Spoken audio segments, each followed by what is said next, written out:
everybody, it's T. Falcon Ape. You're welcome to the Circle of Brilliance. Today we begin a new topic, and the topic is entitled, What I Learned from Spending 3 Weeks with a Biochemical Psychologist. So, for the past 3 weeks, I have been on a cruise with Diane Buffalin, who many of you know, who's been on our calls before. So she invited Linda to join her for this extended cruise, but sad for Linda, but good for me, Linda couldn't find her passport. And there wasn't enough time for Linda to get a new one. And so I got to go, yay. So Diane is also going on a series of cruises in just 10 weeks time. And Linda's going to be joining her for a good chunk of that. So she still gets her chance to go on there. So it was really great because Diane has been a very, very close friend for, oh my gosh, what's it been, Linda? 40 years. 40 years, yeah. And so I actually think of her as being my big sister. And but you guys all know she's a clinical psychologist, but specifically her area of specialty is biochemical psychology. And so she's always been very much of the opinion that the biggest reason why talk therapy doesn't work as effectively as one might hope it would is because the person's neurochemistry is screwed up. And until you can get the neurochemistry in balance, you really don't know if what you're talking about is real or if it's the creative manifestation of whatever your bowl of neurochemical soup is containing at the moment in time. And so just a very, very interesting sort of a thing. And so we had abundant opportunity, hundreds of hours available to us to talk about anything and everything that a biochemical psychologist and someone who considers himself to be at least relatively well-versed in the field of practical change management could actually talk about. And it started, although the conversations were often very random and fragmented, disjointed, by the time the 3 weeks was over, it all came together into a series of insights I thought I would bring up to you guys and see what you might like to contribute to it as we bounce around this. So with that, anyone have any questions, comments before we kind of launch into some of the things I learned? Yeah, go ahead. No. Dave. All right, good. Okay, so now this did not all happen as a single conversation. Again, that's really important for us to do because we had plenty of other things to do than sit at a table and talk about this. But we had quite the conversation about negativity. And some of the things we were really talking about was what exactly is negativity? What's the neurochemistry of negativity? I threw in that because for me, anything that makes sense should make even more sense when you integrate it onto the change grid. And so every time she had something to share, I had to look at a change grid and go, okay, where is that? How did we get there? What's really going on as far as the change grid is concerned? Similarly, anytime I brought up anything at all about the change grid, she had to be able to connect it to what she knows as a clinical psychologist. Obviously, we are very diagram centric. I'll just say that we got the change grid, and she's more conceptually centric and more about what her methodologies happen to be. And with rare exception, they don't need a diagram. So it was really interesting to try to get my thoughts and insights to fit into her world and her thoughts and insights to fit into our world. So one of the things I came up with was this idea about the 4 faces of negativity. I also brought up that while most people would say that negativity has a very strong downside, and I'll give you lots of little stories to illustrate this from Diane's perspective, I also said there is an upside of negativity. I guess it's because I believe that no matter what the attitude, belief, or behavior is that we are looking at in terms of human the human experience, that it has to have some value to us, or how is it not eliminated over the course of evolution? So the reason why we can have a negative response to something is because there must be some value to that. That being said, I'm also perfectly fine saying that the vast majority of time, negativity is not something that's really helping you do much of anything. But I want to always leave that room for that question: how does negativity actually positively service? And then we talked about the negativity trap, which is when the pattern of negative thoughts and behaviors end up becoming so entrenched in the person, enmeshed in the person, that it becomes their confinement. That's where they live and how they operate. So we'll get into far greater detail, but I'll kind of open it up now. Anyone, did this stimulate anything for any of you? Is this an interesting set of things to look at? Thoughts about that? Yes, I thought about conflict and how sometimes conflict is often put in a category of being something bad, whereas conflict reveals something that might not otherwise been revealed. So there is some value there, right? And so Exactly. I tend Exactly. to think that a lot of times when we, misconstrue the perspective at which something arrive, you can't extract the value out of it. Mm-hmm. Yep, and we'll be getting into that in great detail. It's interesting. Although Diane and I were traveling as regular passengers, Diane has done extensive lecturing as a guest lecturer aboard celebrity cruise lines and a lot of other cruise lines for that matter. And so she kind of loves doing it, whether they choose to compensate her for it or not. So she knew the cruise director. She said, hey, I came prepared to do a couple of talks. So if you want to put me on the activity schedule, I'm more than happy to do that. Well, they jump all over that opportunity. And Diane spoke specifically about what you've just brought up, Brian. So she talked very much about dealing with difficult people and about avoiding arguments or minimizing conflict, or so those two things, difficult people and conflict resolution, were her two topics. And because we were on two identical back-to-back cruises, she presented both of those topics twice. And then the cruise line also asked her if she would do some programs specifically for the officers of the ship, all the 2-bar and 3-bar officers, so number of stripes on their jackets or lapels. So she did the same programs for them as well. And specifically, she was focusing her presentation with people in the security team aboard the ship and also the dining team, because apparently those are the two aspects of life on board that seem to deal with the most difficult people.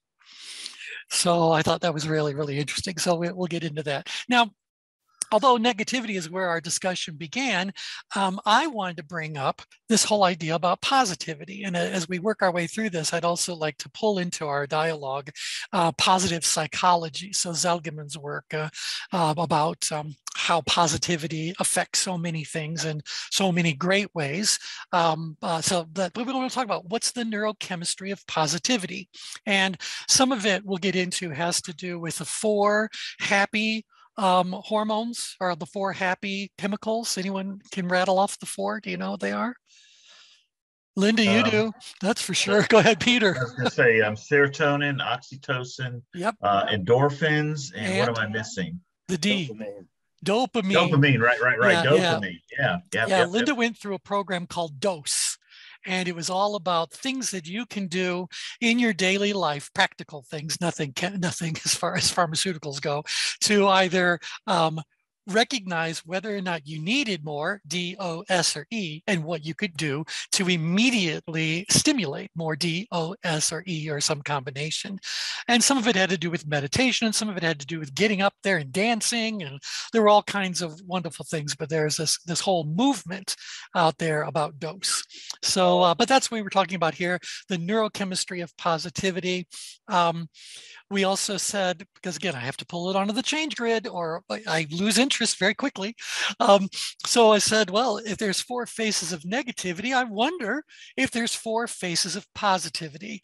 At this moment, there's a question mark around that. The burden of exploring and proving that out one way or another falls upon all of you. Now, generally, positivity is viewed as having nothing but upside. But again, I believe that the whole struggle of the human experience is to achieve balance. And that would mean that any extreme is inherently problematic.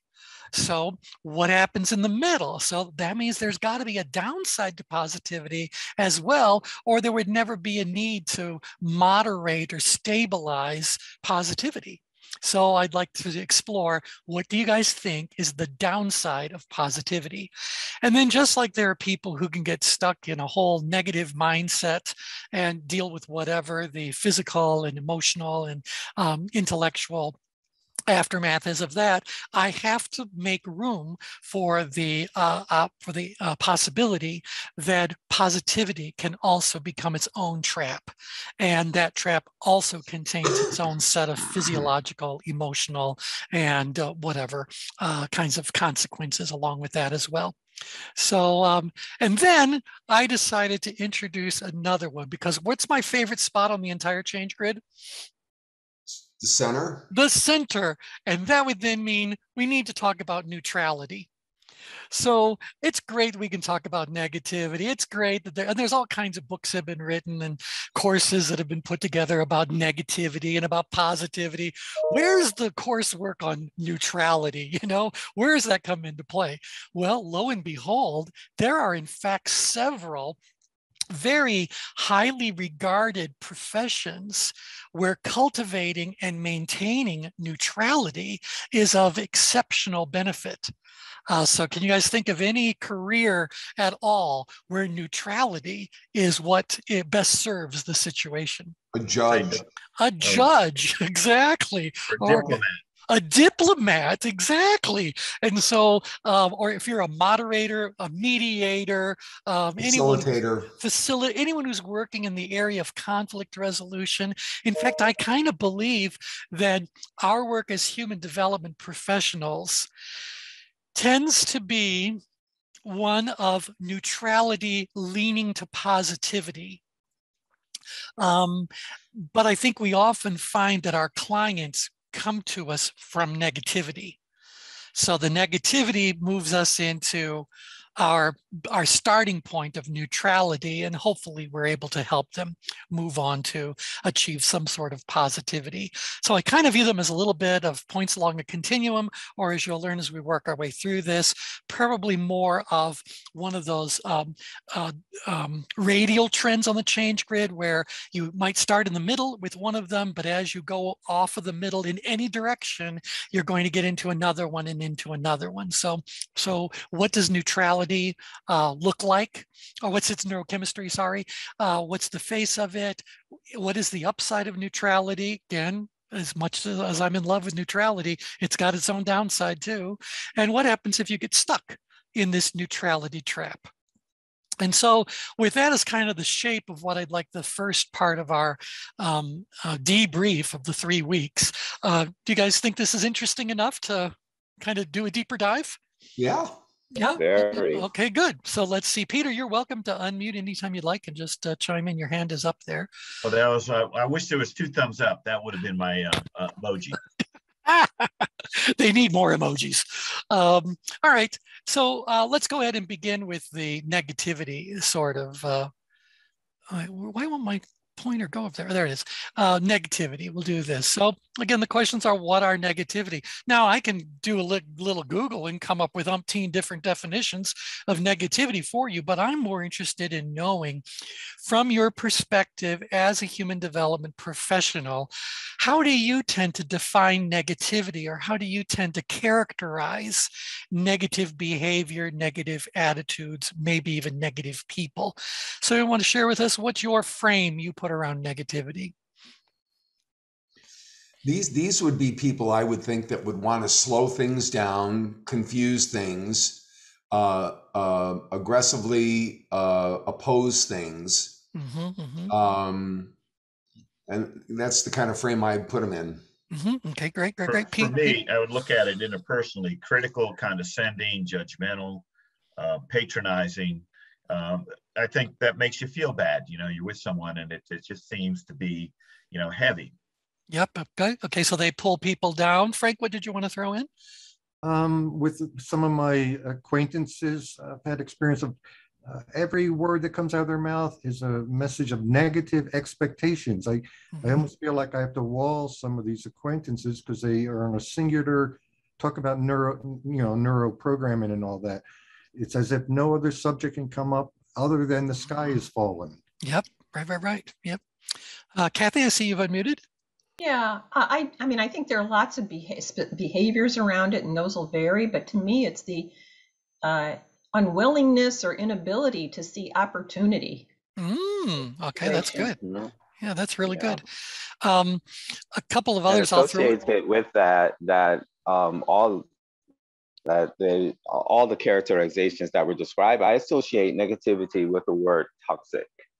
Not that it's toxic in and of itself, but how people tend to utilize that data that they're processing, that information, the situation or circumstance becomes toxic if they don't use it in its greatest use of value. I'm glad you brought that up because we are ultimately going to talk about toxic negativity, toxic positivity, and toxic neutrality. So it is interesting where we go beyond what is useful to that which is destructive and or counterproductive, depending on how much damage is actually being caused. So that's excellent. I'll throw two things out there. I was very much a fan of the Dale Carnegie course way back in the day, and I served as a graduate assistant 9 times. So I've been through the program a great many times. And one of the very first principles from How to Win Friends and Influence People is that you should never do 3 things. They're the 3 C's. Does anyone, have any of you gone through Dale Carnegie? Do you remember the 3 C's? It's been a long time. Okay, this will be a refresher. You must never criticize, condemn or complain. Right.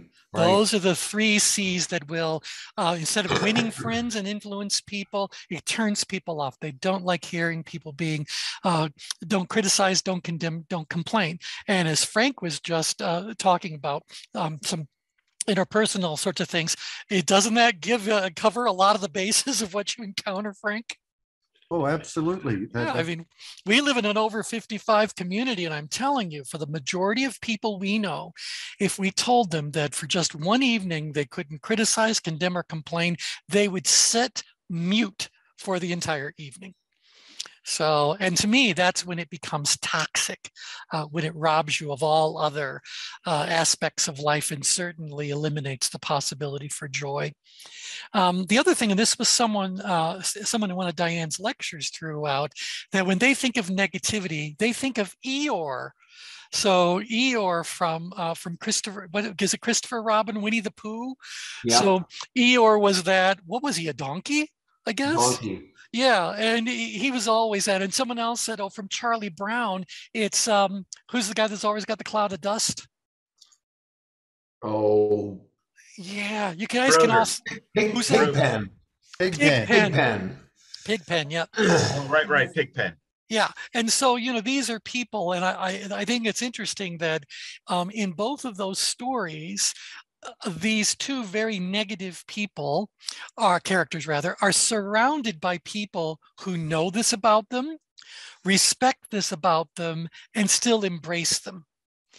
It doesn't seem to have any change to their behavior, although is it really Pigpen? It's Pigpen, and he's like a classical pianist as well, if I remember correctly. No, that's that's Schroeder. That's Schroeder. Schroeder, yeah. Yeah. Okay, so obviously I need to refresh my. Yeah, whatever. Okay, anyway, so I think this now. Interestingly enough, I said, Diane, what is the clinical definition of negativity? And she said that to her knowledge, there is no official definition of negativity. It is more of a term used to somehow or another encompass an extremely broad range of attitudes, beliefs, behaviors, etc. So does that kind of resonate with you guys as well? Yeah. So, and the reason why that's important is because a great deal of the time, people who we think are negative certainly don't think they're negative, because in their definition of negativity, it doesn't apply to them. So it's a really interesting thing. And I did this with my IBM groups in Europe. I said, okay, negativity was one of our subjects. And I said, all right, by a show of hands, how many of you believe that you are a very positive person? How many hands do you think went up? Most. Most, if not all of them, all went up. Very positive people. I said, now look around the room and tell me how many of you believe that there are a lot of negative people in this room? How many hands went up? A lot. A lot, exactly. It's like, so I just wanted to let people understand, you may not perceive yourself as being negative, but you may very well be being perceived as by others as being negative. And so I think that makes the whole subject even more interesting and perhaps a bit more challenging to work on. Okay, so is that enough for a definition of what exactly is negativity? Yep. Now, what's the neurochemistry of negativity? For this, we'll turn to our neuroscientists on the call. So what are the neurotransmitters, hormones, whatever, that are associated with negativity? Well, we know the stress hormone is, the usual suspect is cortisol because it's a hypothalamic hormone. Yes. Or it acts as one. So we definitely know that is at play.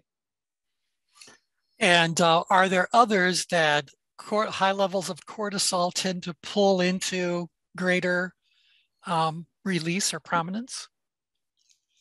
Yeah, you have the adrenaline because typically, depending on the situation, you have some adrenaline that typically will enact the hypothalamic element. So certainly adrenaline is at play. How much is relevant to what it is that one is perceiving they're experiencing. So you can go from noradrenaline straight to, full out panic attack. Yeah. Depending on how bad the situation is. Yep. And in fact, what we were able to find as we kind of talked about this and looked up a few little things is that it seems that cortisol would be the governing neurochemical when it comes to negativity. Yep. But based on the situation, it may pull into play some other neurotransmitters or hormones or whatever, just neurochemicals. Yeah. We got to make it simple. So I said, all right, well then, Diane, the moment we talk about something being situation specific, that pulls the change grid front and center. So let's look at the change grid and see what we can determine about these 4 phases of negativity. And then perhaps we can talk about how the neurochemistry might change as we look at the 4 phases of negativity. So here's the change grid for those of you who haven't seen it in the past 10 minutes. If we look at the change grid, there's going to be places on the grid where we feel we could naturally encounter negative. And again, it's always attitudes, beliefs, behaviors.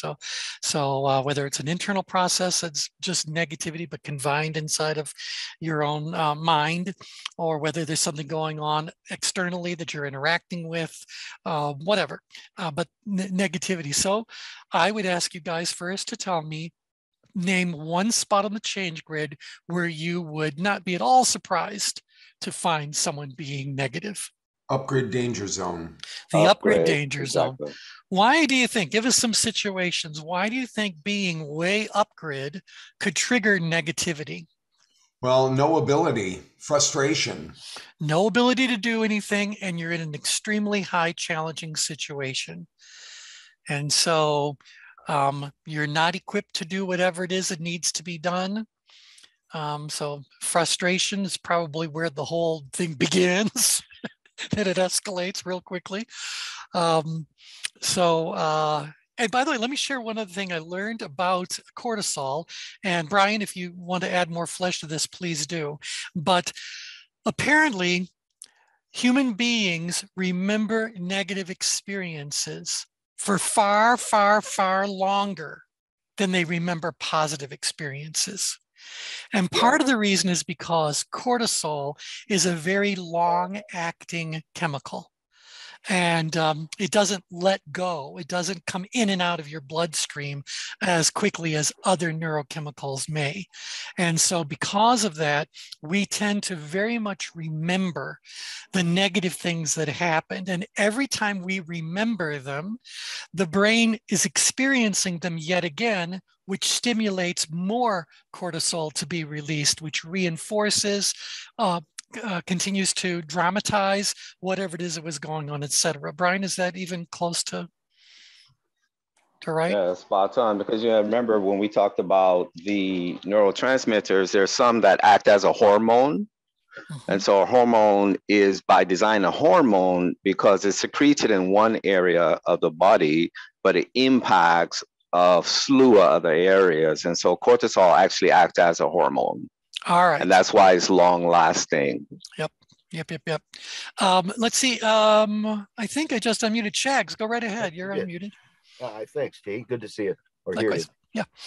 In the work at the Money Coaching Institute, we've learned, and it's been shown in practice, that a negative experience generates a shorter, thicker neuro connection in the brain. Mm. And so it's direct to to the amygdala, and it fires more rapidly, more quickly when it's triggered later in life. Mm-hmm. Interesting, because it's a shorter, it's thicker, shorter, so it's more robust, if we want to go with that. And people get stuck in their reactive brain and in their monkey brain without getting into the cognitive part, the neocortex, because those are much longer, thinner neuroconnections. Very interesting. Very interesting. But you got to remember, we're also designed for that. We're designed to experience emotion firsthand. So, before, that's the top-down, bottom-up approach. Yeah. Exactly, Brian. There's nothing wrong with it. It's just that's the way it is what it is. And in fact, there's a reason why we have this response available to us. And again, staying with with David's first choice, we're up in the upgrade danger zone. Yeah, so we want to be safe, secure, happy, and healthy. Right. And meanwhile, there's a lion who's very hungry that's chasing after us. So it's good to be at the top of the food chain. It's good to be at the top of the food chain, yeah. But certainly this is a situation where cortisol could be very important to us in the short run and in the long run, because we don't want to forget that experience. You escape a lion once, good for you. You think you're going to escape the lion twice? So, the lion's learning too. So, but see, this is where we begin to put things into like a negative or positive, because like if you're in standing in the middle of the street and a Mack truck is coming your way, you want to experience cortisol because it's going to inspire you to move to another location quite quickly. Mm-hmm. So we don't consider that bad necessarily, right? So, right. So again, it becomes how we utilize the information that makes it good or bad. Yep. Diane also shared in her talks that of all the structures inside of the brain, there is a strong belief that the amygdala is one of the oldest. It's no matter what's evolved in the brain, it's always been there. And so it's considered to be part of our most primitive way of being triggered by an event. And Brian, you can clean this all up, but there's other neuroscientists, Kathy, you feel free, or Peter, anybody who has the insights, feel free to share. But she said that the amygdala basically gets fired up whenever we are angry, mad, sad, or afraid. Mm-hmm. Mad, sad, or afraid.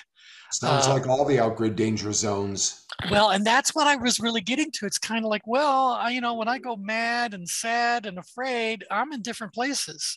Yeah. So let's just kind of say it's a given. We understand that upgrade, we're going to encounter some negativity for, I think, some very obvious reasons. Where else on the change grid do you think you might encounter someone being negative or negative? Outgrid danger zone. The outgrid danger zone. But how would you characterize the negativity one would be feeling or displaying if they were in the outgrid danger zone? Well, they're pushing against reality and doing everything they can to make whatever reality they want come about. But they're running into resistance. And so you remember earlier you mentioned that frustration was upgrid. I definitely feel like there's going to be some frustration outgrid as well. Yep. But where the person who's upgrade may be being negative about the situation itself, I also wonder if the person who's outgrade might be negative about the people that are supposed to be supporting them, et cetera. Yeah, Yeah. would make See, sense. I would frame it, I hold myself to high standards, and I'm holding you to the same standards. What's wrong with you? Yeah, there you go. That's definitely the mindset that we might encounter outgrid. So still negativity, feeling like, I don't think the person in the outgrid danger zone would ever feel like I can't get there. I think they're more likely to go, I can't get there because of you, or I can't get there because you didn't do this or they didn't do that. I think the people in the outgrid danger zone are very unlikely to take full personal responsibility for their reality when it's so easy for them to just turn around and blame other people.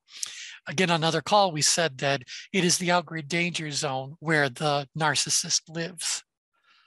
So, Another area of negativity might be also in apathy. Oh, very good. That's where we're going to go next. What about negativity downgrid? So just to finish this off, is it fair for us to say that we could very well encounter negativity outgrid, but it expresses itself in different ways than the person who's upgrid? It's still all negativity, but it's different negativity. Fair statement. Yeah. So let's go ahead then. Shags just pointed out, well, what about down in apathy? All right. Anything. Things are just fine the way they are. Yeah, but here's the person who's got great level of ability and sees very, very little challenge in whatever is going on. So we'll even put it into the energies. They're the deeply analytical. How do they end up coming across as negative, or what might their negativity?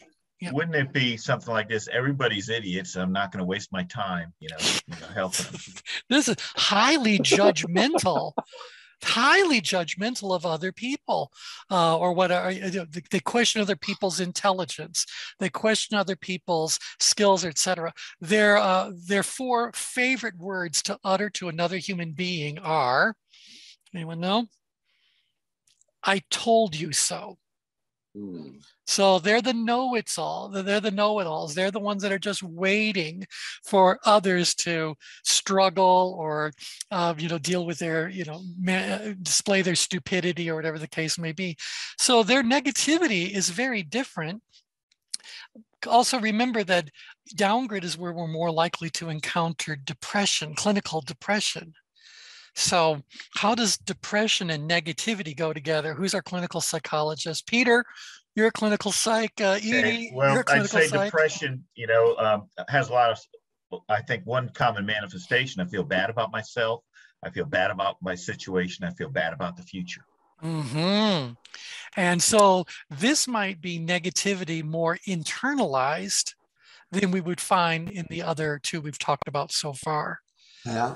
That's very interesting. Remember, when we teach only the basics of the 5 levels of tension, we do say that people that are in this found down in apathy may feel trapped in a velvet prison. So they've obviously got a high level of ability. If they're employed, they're probably very good at what they do. They've done it very well for a very long time. So they might have a lot of job security. They might be very well compensated, but there's no joy left in the work. There's nothing interesting, engaging about it. If we looked at the engagement rings, they're in hypo awareness. We do describe the apathy as being the hallmark location of untapped potential. Translates into unrealized dreams, unfulfilled missions, all those sorts of things. And so I can certainly feel very much the presence of negativity down here, but the negativity tends to be more inwardly directed, where perhaps both outgrid and upgrid, those are more outwardly directed negativity. Thoughts about that? Are we just making up stuff as we go along, or you guys see the logic as we spiel our way through this?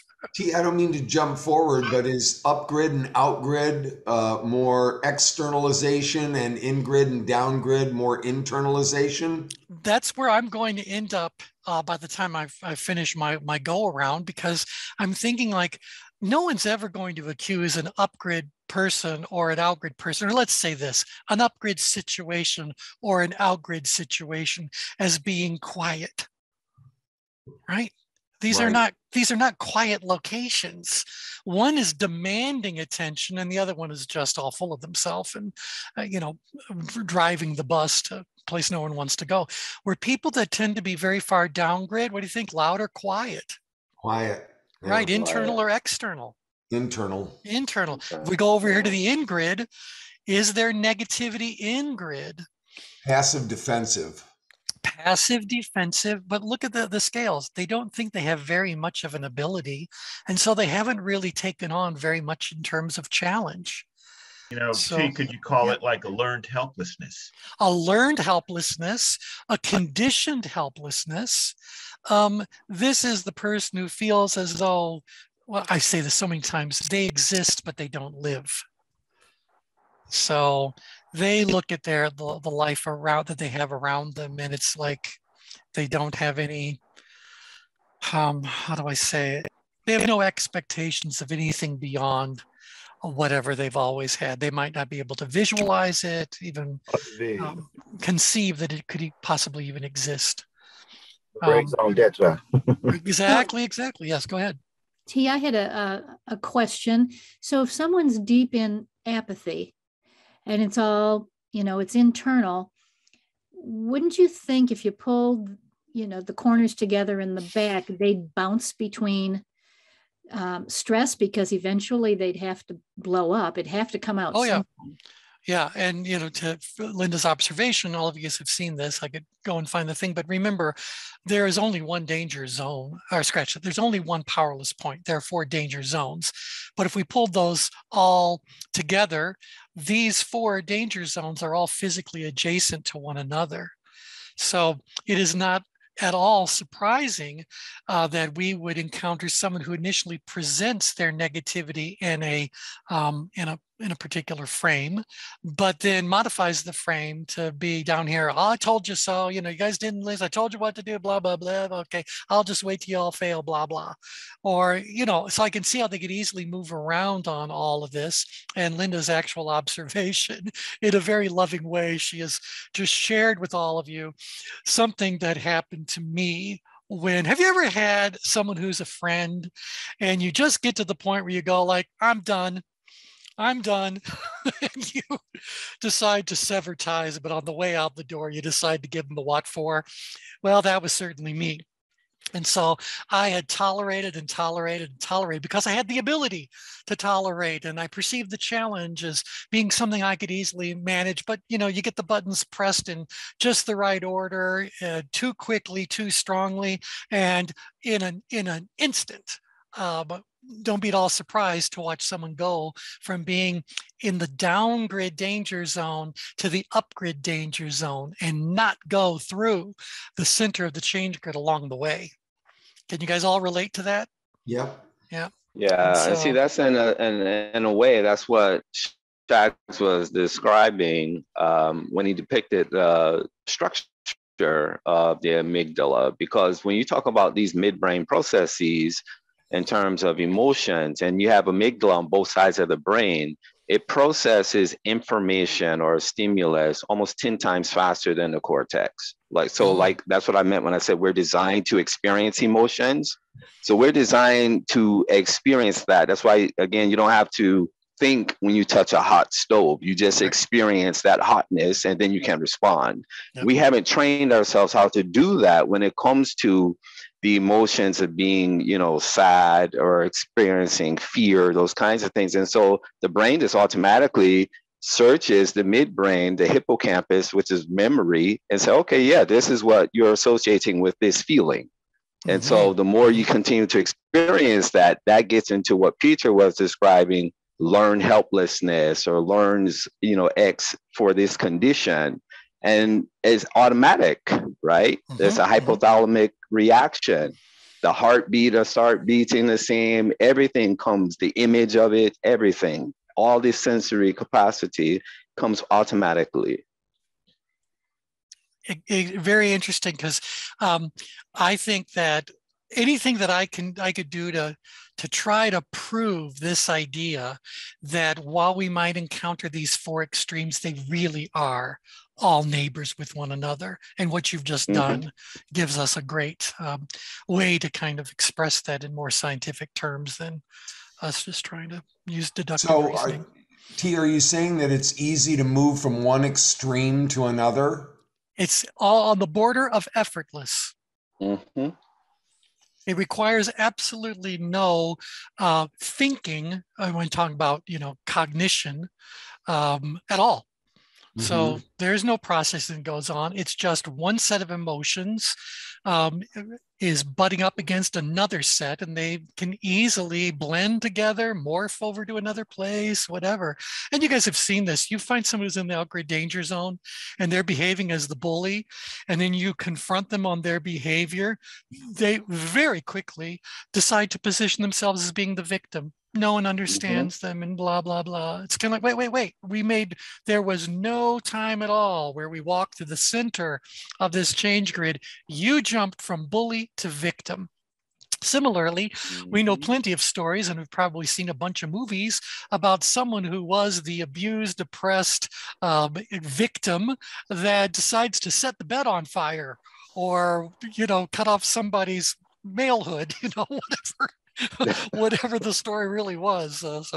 Whether it's the burning bed or Bobbit or whatever. So, they didn't go through the center of the change grid on the way. So they jumped, they bounced.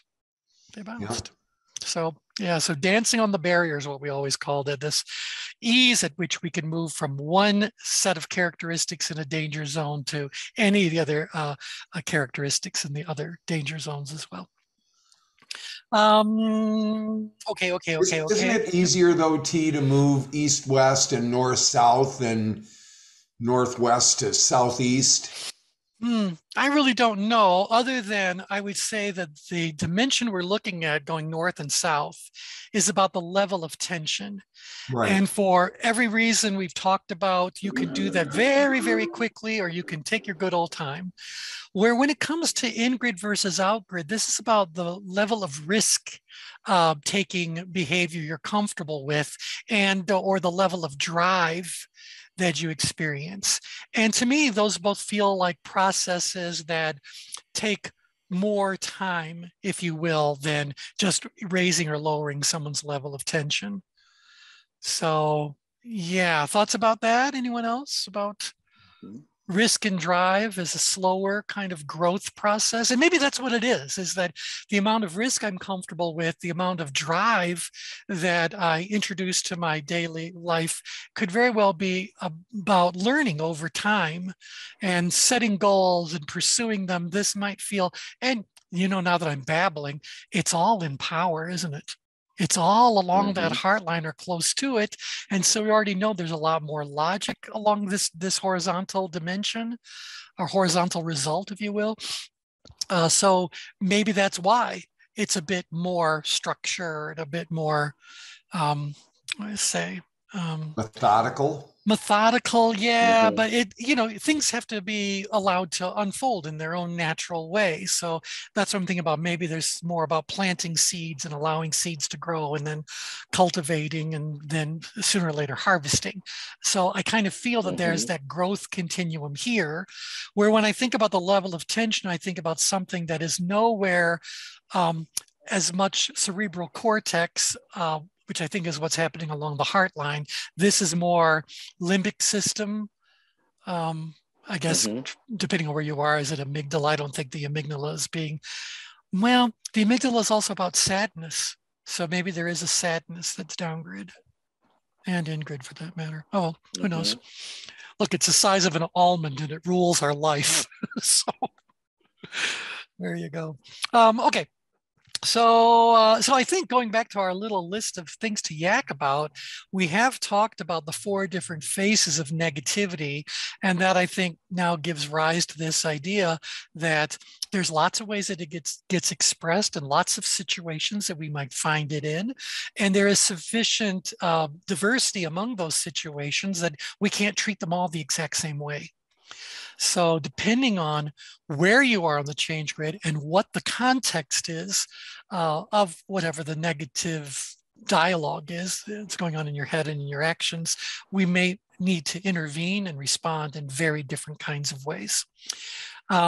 Okay, so the downside of negativity, let's just rattle some of that off. You guys are, have a much deeper understanding of the science behind negativity than a lot of your clients might have, but tell me some of the things you know about what negativity does to missed opportunity. Missed opportunities for sure. What else? And then I think when we judge someone negatively, we act in a way to make them behave to justify how we feel. All right. People down. Self-fulfilling prophecy. Self-fulfilling. We manifest in our reality. It also drags down your energy. That's right. So sucks down your energy. Who wrote As a Man Thinketh? Was that Allen? James Allen. James Allen. And so that's it. Would we ever, we are only the product of what we've thought about, or I think taking his concepts a bit further, if we are susceptible to the thoughts of others, we become what they thinketh instead of what we thinketh. Obviously, we have to ultimately think that they're right, or that we have to follow them, but thought is a prerequisite for a great deal of change to occur. I think negativity can be contagious like a virus. And I think if people hear these negative things over and over again, that becomes part of their worldview. Absolutely, absolutely. And so we are making long-term damage to whatever our futures may have held, whatever our beliefs are about ourselves and those around us, the world around us. Tell me more about what might be happening to us physiologically. Tense, irritable, unsettled, those things. And I think prone to self. Excuse me. Go ahead. Prone Kathy, to self-medication. Yeah, prone to self-medication. That's a very good one. Yep. I think long term, holding those negative feelings actually creates long-term illness. Exactly. Like high levels of cortisol, low levels of serotonin. High levels of syndrome. Cortisol. Right. And so, we are looking at some chronic diseases, whether it's just cortisol increases inflammation. Cortisol increases blood pressure, increases resting heart rate, increases, who knows what the release is of things that could be. Yeah, but I've often wondered, and I've not done any research on it, perhaps some of you have, but is there a higher incidence of cancers in people who live under stressful situations than in people? Articles have written about it. Yeah, that's what I've just wondered, because my thought would be... There's some evidence of that for sure. There's lots of evidence. I worked with an oncologist that wrote Getting Well Again at MD Anderson. He was on 60 Minutes. He died, he choked, but it's all on that. It is on the difference of when you're diagnosed, if you feel despair or hope, there was a definite correlation. Yeah. Well, and longevity. One thing I remember reading is that while cortisol itself may not cause whatever the illness is, that the presence of high levels of cortisol for extended period of times reduces your immune response, reduces your body's natural mechanisms for fighting against routine things. And so maybe it just makes you more susceptible to whatever might be going on. Exactly. The white blood cells, everything is affected, but it's exactly why it's the immune resistance that's affected by despair. The cancer grows. Right. And I think even digestion too, that impairs our ability to get nutrients. Yep. Cortisol shuts down the production of serotonin, and isn't serotonin produced mostly in the GI system? Yep, 90%. Yeah. So if my digestive system is all out of whack, all right, is it cortisol is causing me to have acid reflux and ulcers and whatever else might be causing trouble down below. So, all right. So I think it's fair to say that there's a robust case for negativity bringing with it a whole set of problems. So unless there is a good reason for someone to be negative, what do the human development professionals say about work you might want to do when it comes to negativity? Well, that's a black hat thinker. Well, there you go. That's a black hat thinker. And you've always said that those are valuable people. Yep. It's a logical negative assessment. That's what the black hat thinking is all about. Logical negative assessment. There's no emotion involved in logical negative assessment. It's simply acknowledging X is true. And, we're going to encounter it. So let's figure out how we can overcome it, which turns very quickly into a positive use of the brain. So let's talk briefly about what's the upside of negativity. So tell me some of the ways that negativity is actually a good thing for us. Well, it can keep people from barreling towards an uncertain future and make them stop and think and consider important factors. Mm-hmm. And there's been research on that, and I can't cite the source, but that high performers actually do have a higher level of doubt. And it's probably because it increases, that the challenge, like being in the flow and whatever. But yeah, some doubt they found to be very positive in peak performers. Very good. Yep. If it's done in a level of critical thinking, it's important in looking at the pros and cons. Right. I think you need to look at the worst case scenario and determine how can I get out of this in a positive way without being so negative about not being able to get out of it. Yep. Very good. I think the other thing it does right in our bailiwick is that it does increase a kind of tension so that it can, when balanced and obviously in the right part of the grid, can create enough tension for action. Yes. In fact, let me share with you guys, I found an article. Again, I just did a quick Google, so don't judge me because of where this is. But the article was in Psychology Today from a couple of years ago. And the title, if you want to go hunting for it, is 9 Positive Benefits of Negative Thinking.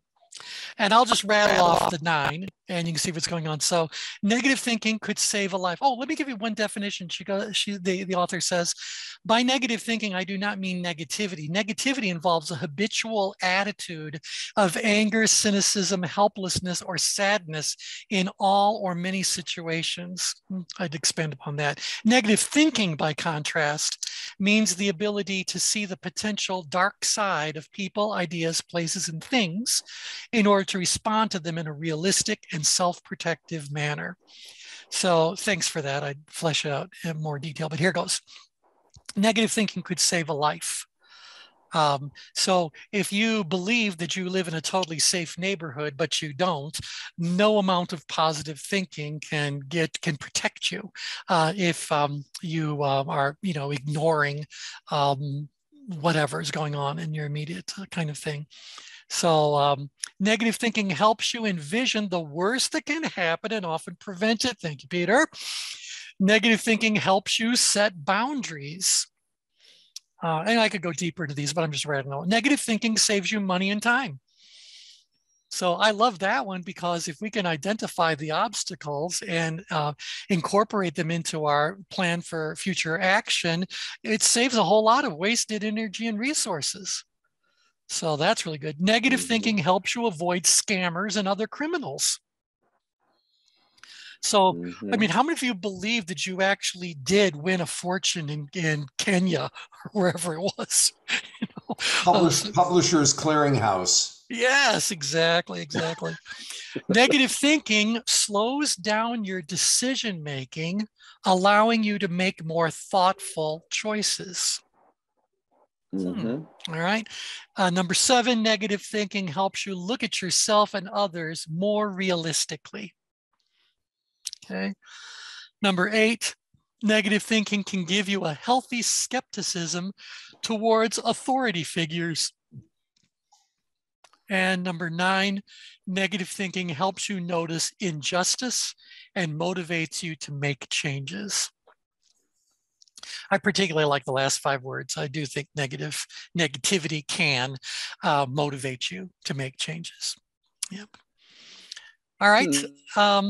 And then, so that's some of the upsides of negativity. I think we could have great discussions exploring each one of those, and perhaps we'll do that as we work our way through the other 2 possibilities. But I'm just going to say to you that as I also explored positivity and neutrality, I started to discover many a situation that is equally problematic, but more often ignored. So that's what I want to really kind of do the deep dive in. Lots has been written and done about negativity. And obviously the negativity trap is when it becomes a long habit of being there, like being trapped in a hole of negativity where you can't even see anything other than negativity. While many of us have had clients that are in the negativity trap, I would suggest / remind all of you that unless you are a licensed clinical professional, people that are really trapped in the negativity may need services beyond the kind that we might be providing as coaches or consultants. And we need to know when it's time to pass the task over to someone with different training that has different resources available to them to really help the individual. You know, the other thing that we touched on, but we haven't brought up in the discussion of negativity is brain chemistry. And for someone who's trapped in negativity, I think some of that could be attributable to brain chemistry. Yeah, and I think that's going to be really interesting because the only hallmark neurochemical is cortisol. But I want to do another revisit of this where I say like, well, if I am being negative and I'm upgrid, is it cortisol plus something? And is that different than outgrid cortisol plus something? Because it might be that cortisol plus dopamine produces a very different outcome than cortisol plus adrenaline. You know, or whatever we downgrade, cortisol plus, what's the downest of the downgrade neurochemicals? You'd probably be the absence of neurochemicals. Otherwise, absence of serotonin. Yeah, right. You know, when you say dopamine, that would imply that if it's cortisol and dopamine, we could become addicted to that emotional state. Exactly. Yeah, we said that not all dopamine is about addiction, but all addiction is about dopamine. So I thought that was a really interesting kind of thing because dopamine in the right levels can be a very positive sort of contributor to whatever it is we're helping someone do, but it can become problematic. And by the way, I found out about serotonin syndrome. I am on an SNRI, and the doctor wanted to put me on an antihistamine because my allergies have really been kicked in. And lo and behold, it got flagged as something that could end up resulting in serotonin syndrome. And so I started reading about serotonin syndrome. I don't want it. Nobody wants it. So don't think that the more serotonin you've got, the better off you're going to be. It too has a limit that can cause real problems if you go beyond that limit. If you want to be terrified, read about serotonin syndrome. You know what I think would be a great discussion is knowing, the response and what's all behind it. There are coaches that put their teams down. Knight is one from UNC, was at Indiana or whatever. And it motivated them to be one of the best teams. And then there's other coaches that are very supportive and can create a good team. So when you put them down and you're condescending and all the things you shouldn't be, actually motivates them to go to a higher height. Where others are deflated. I would love to have a discussion on that. Absolutely. No, you're absolutely right, because it displays itself in a lot of ways. So some people are very motivated when you throw down the gauntlet, when you question whether or not they could do it, they'll go like them's fighting words, and they will rise to the occasion to prove you wrong or die trying. Well, that's someplace on the change grid that's well worth looking at. We're actually at the top of the hour, but I wanted to give you just one thing to think about, and I'll start by asking you a question. What would you say is the opposite of negativity? Neutrality. Neutrality, thank you. Most people are going to say it's got to be positivity, but as we start to overlay these on the change grid, and we go, well, if I try to put positivity in the center of the change grid, that would mean that neutrality is in between negativity and positivity. So maybe as we move out of negativity, we move into increasingly positive ways of using our minds and our actions and all that. And at a certain point, we can achieve this neutrality that can serve us well, but ends up having its own set of problems. And so that was like an advanced quiz question. The center of the change grid is the domain for neutrality. So when's that good? When's that bad? And now how can we explain that positivity is actually a stopping point or a range along the transition from being negative to being neutral? So very interesting. So, and one pointed out that negativity is about feeling emotions to an extreme. Neutrality is about not feeling, engulfed by whatever those emotions happen to be. So I think it's going to be fun to kind of look at this in a new light. So did you guys enjoy this call? Was this interesting for you? Yes. Yep. Absolutely. Fantastic. Thank you, T. Thank you. You're welcome. You're welcome. Okay. Well, we'll pick up where we left off on Thursday. So have a wonderful couple of days, everybody. And we'll chat again soon. Take care. Bye for now. Bye all. Bye.